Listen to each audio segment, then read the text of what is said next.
Malam saudara-saudaraku, salam sejahtera bagi kita semua. Sebelum memulai renungan hari ini, marilah kita bersatu di dalam doa. Bapa, di dalam nama Tuhan Yesus, kami bersyukur Tuhan, karena masih diberi kesempatan untuk berkumpul bersama-sama, merenungkan, mendengarkan, dan menyaksikan renungan-Mu hari ini Tuhan. Pakai selalu hamba-Mu ini Tuhan, biarkanlah setiap kata terucap yang akan menjadi berkat dan kekuatan untuk kami semua. Berkati dan urapi kami semua Tuhan. Terima kasih Tuhan, di dalam nama Tuhan Yesus kami berdoa. Amin. Mari kita membuka Alkitab dan membaca Injil Markus 6 ayat 45. Demikian firman Tuhan. Sesudah itu, Yesus segera memerintahkan murid-muridnya naik ke perahu dan berangkat lebih dulu ke seberang, ke Betsaida. Sementara itu, ia menyuruh orang banyak pulang. Haleluya. Judul renungan hari ini, maksud Allah atau maksud saya. Renungan hari ini cukup menggelitik. Kita cenderung berpikir bahwa jika kita taat kepada Tuhan, Dia akan mengantar kita kepada sukses besar. Kita jangan sekali-sekali berpikir bahwa impian keberhasilan kita merupakan maksud Allah bagi kita. Maksud Allah yang terpenting bagi kita adalah kita mampu melihat Dia dapat berjalan dalam badai kehidupan kita saat ini juga. Kita cenderung berpikir bahwa jika Yesus Kristus mendasar kita melakukan sesuatu dan kita taat kepadanya, maka Dia akan mengantar kita kepada sukses besar. Kita jangan sekali-sekali berpikir bahwa impian keberhasilan kita merupakan maksud Allah bagi kita. Faktanya, maksudnya mungkin justru sebaliknya. Kita berpikir bahwa Allah menuntut kita ke suatu tujuan tertentu atau sasaran yang diinginkan, tetapi Dia tidak berbuat demikian. Pertanyaan apakah kita berhasil atau tidaknya tiba di suatu tujuan tertentu adalah kurang penting, dan pencapaian itu hanya menjadi sebuah episode di sepanjang perjalanan. Apa yang kita lihat hanya sebagai proses untuk mencapai tujuan tertentu, tetapi Allah melihat sebagai tujuan itu tersendiri. Apakah visi penglihatan saya tentang maksud Allah bagi saya? Apapun itu, maksudnya ialah agar kita bergantung kepadanya dan pada kuasanya sekarang. Jika kita dapat tenang, setia, dan tidak bingung di tengah-tengah huru-hara kehidupan, sasaran maksud Allah sedang dipenuhi di dalam diri kita. Allah tidak sedang bekerja ke arah suatu finish atau tujuan akhir tertentu. Maksudnya ialah proses itu sendiri.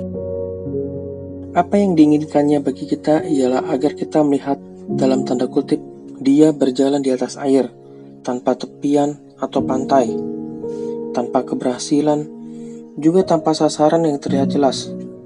Tetapi hanyalah kepastian mutlak bahwa segala sesuatu beres karena kita melihat Dia berjalan di atas air. Proses inilah bukan hasilnya yang memuliakan Allah. Pelatihan dari Allah dimaksudkan untuk sekarang, saat ini, bukan suatu waktu kemudian. Maksudnya adalah untuk saat, dalam tanda kutip menit ini, bukan suatu waktu kelak. Kita tidak punya urusan apa yang selanjutnya setelah ketaatan kita, dan kita keliru jika memusingkan diri dengan hal itu. Apa yang disebut sebagai orang persiapan, Allah melihatnya sebagai sasaran itu sendiri. Maksud Allah adalah untuk memampukan kita melihat bahwa Dia dapat berjalan dalam badai kehidupan kita sekarang juga. Jika kita mempunyai sasaran lebih lanjut dalam benak kita, maka kita tidak cukup menaruh perhatian terhadap masa kini. Namun jika kita menyadari bahwa ketaatan saat demi saat merupakan sasaran atau goal, maka setiap saat menjadi berharga. Haleluya. Mari kita bersatu di dalam doa. Bapa Tuhan Yesus, terima kasih Tuhan atas renungan-Mu hari ini. Kami sudah diberkati hari ini oleh firman-Mu Tuhan. Pakai hamba-Mu ini selalu Tuhan untuk menyampaikan kabar baik setiap harinya. Berkati mereka juga yang sudah meluangkan waktu untuk merenungkan firman-Mu Tuhan. Berkati selalu kami dalam melakukan aktivitas hari ini. Biarkan kami selalu dilindungi Tuhan dimanapun kami berada. Terima kasih Tuhan, di dalam nama Tuhan Yesus kami berdoa. Haleluya.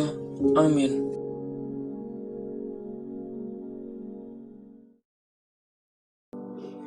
Kiranya Engkau memberkati aku berlimpah-limpah dan memperluas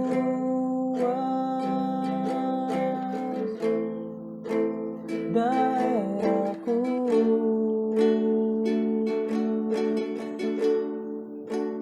dan kiranya tangan-Mu menyertai aku dan melindungi aku daripada malapetaka, sehingga kesakitan tidak menimpa aku.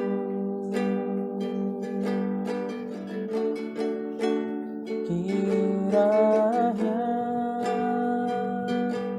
Engkau memberkati aku berlimpah-limpah dan memperluas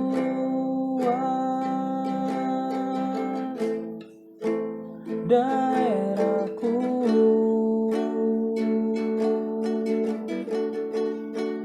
dan kiranya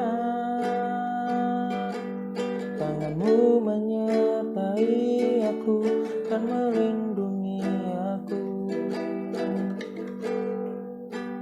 daripada malapetaka,